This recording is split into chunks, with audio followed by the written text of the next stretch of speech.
C'est le début du mois, ce qui signifie que nous découvrirons bientôt tout un éventail de données importantes. Cette semaine abonde en publications à fort potentiel d'impact. Pour discuter des événements clés de cette semaine, je reçois le PDG de la société London Stone Securities.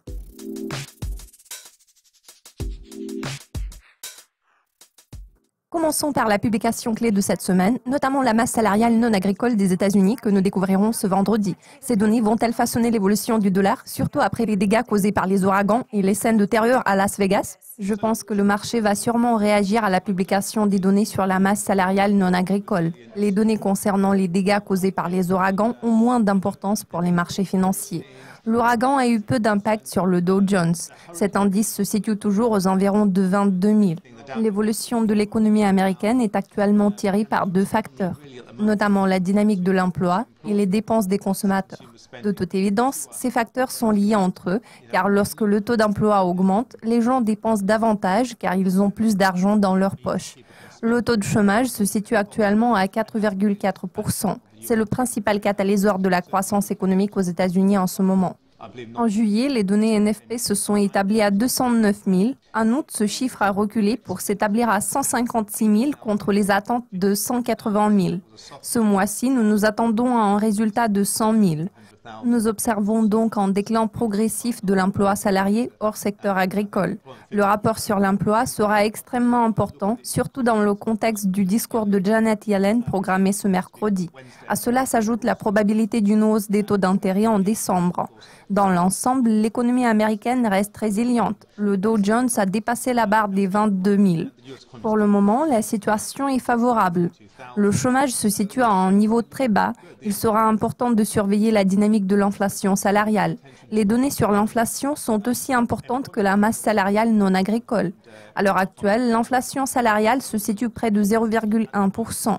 Nous nous attendons à ce qu'elle atteigne 0,2%. Si tel est le cas, cela témoignera du fait que l'économie reprend de l'élan. Comme j'ai déjà mentionné, les données sur l'emploi salarié non agricole auront beaucoup d'importance. Cette semaine abonde en publications qui pourraient secouer le marché. Pour le moment, le marché reste statique. Historiquement, le mois d'octobre est caractérisé par un certain ralentissement. Néanmoins, les données de ce vendredi pourraient provoquer des fluctuations prononcées.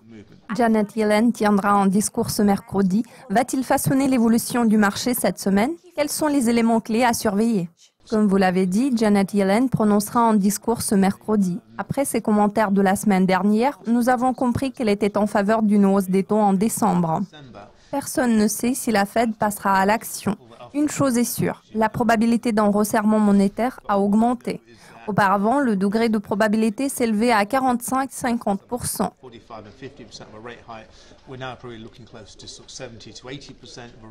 Maintenant, la probabilité est estimée à 70-80%.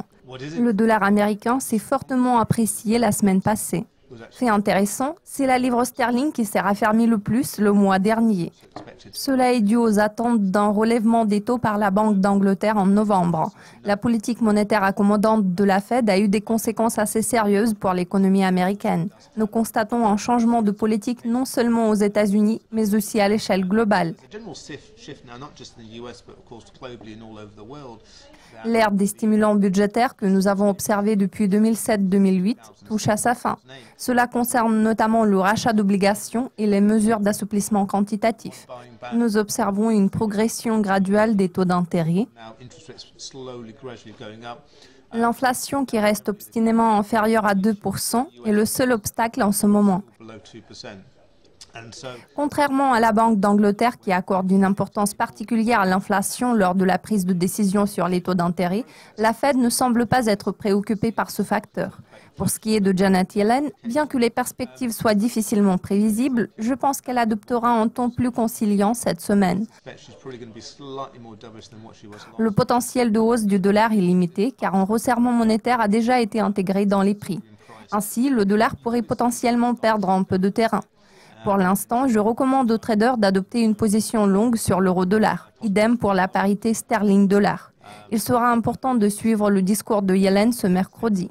Par contre, si les données NFP contrastent avec les prévisions consensuelles de 100 000, ce facteur aura le plus d'influence sur le dollar.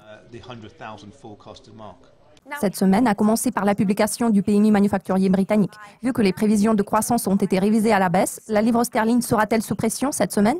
D'une part, l'indice PMI a largement dépassé les attentes le mois dernier. Il a atteint le niveau de 56,9 contre les attentes de 55. Il s'agit du rythme le plus rapide depuis 7 mois. D'autre part, la croissance économique a beaucoup plus de poids que le PMI. L'économie a connu un certain ralentissement. Il n'est pas clair si cela pourrait inciter la Banque d'Angleterre à relever les taux le mois prochain. Depuis plus d'un an, la Banque centrale ne cesse de parler d'endurcissement de politique monétaire, mais nous n'avons vu aucun changement jusqu'à présent. Je tiens à souligner que je ne suis pas sûr que la Banque d'Angleterre passe à l'action en novembre. L'économie britannique est confrontée à des défis majeurs en raison du Brexit. Dans cette optique, il serait raisonnable de supposer que les décideurs politiques préféreront s'abstenir de relever les taux. Cela pourrait pousser la livre vers le bas. J'ai des prévisions haussières sur la parité livre-dollar. Selon moi, la paire pourrait revenir vers le niveau d'1,35. Par contre, je suis un peu plus sceptique par rapport aux perspectives de la parité euro-dollar. Compte tenu de tout ce qui se passe sur le marché mondial, l'euro semble être la meilleure option en ce moment. L'économie américaine montre des signes de surchauffe, tandis que l'économie britannique est exposée à des vents contraires. C'est pour cette raison que la balance penche en faveur d'une position longue sur l'euro. Cette semaine s'annonce riche en catalyseurs. N'oublions pas que Mario Draghi, lui aussi, s'exprimera sur la politique monétaire cette semaine. Son discours sera aussi important que celui de Yellen et les données sur la masse salariale non agricole. Le PMI mérite également toute notre attention.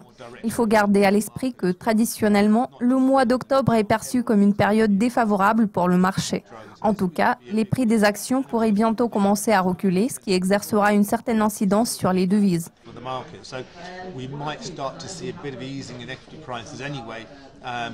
Par conséquent, c'est une semaine mouvementée pour les marchés. Ranjit, tous mes remerciements pour votre participation. Restez à l'affût de nos mises à jour régulières sur Dukascopy TV pour être au courant de tout ce qui se passe dans le monde de la finance. Plus tard cette semaine, nous vous présenterons une nouvelle édition des prévisions sur l'euro. À la prochaine!